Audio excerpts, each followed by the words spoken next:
విచారించాను. అదే శిక్షాధికారి గారిని కలిసాము.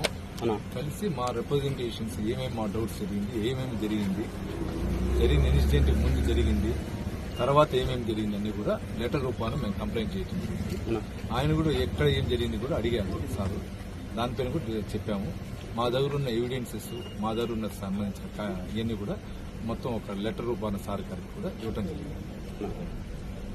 అన్నా మిమ్మల్ని అది సుత్తితో కొట్టారు అని వాళ్ళు కొట్టలేదని చెప్పారు. అంటే వీళ్ళకు అదే మెమరాన్ని ఇచ్చారంట. దాని మీద ఏమంటారు? విజువల్స్ ఉంది, సుత్తిత్తుకుని కొడతా ఉంది, నేను దిగింది ఉంది.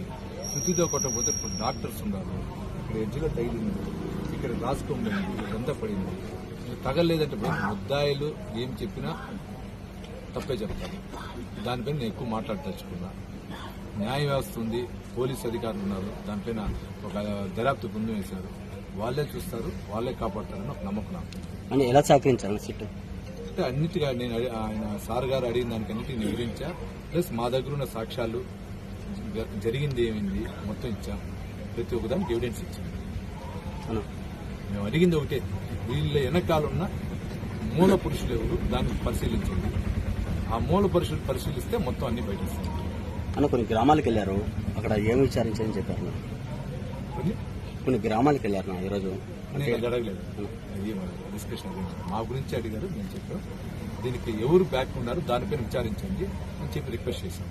అంటే తిరుమలకు సంబంధించి తిరుమలలో బాలాజీ కాలనీకి సంబంధించి కొంతమంది అరెస్ట్ చేశారు, ముగ్గురిని, అంటే సంబంధం లేని కేసులో అనేసి వాళ్ళు. అది కూడా చెప్పాను సార్. అనామకులు కొందరు అరెస్ట్ చేశారంట అలిపిరి పోలీస్ స్టేషన్ లో. వాళ్ళకి సంబంధం లేదంట, ఒక నలుగురేమో. దాన్ని కూడా పరిశీలించండి అని చెప్పి చెప్పాను. దానికి సంబంధించిన అన్ని కూడా ఇచ్చారు. ఎందుకు ఎంటర్ చేయలేదు అనేది కూడా వాటిని మాట్లాడుతున్నాను.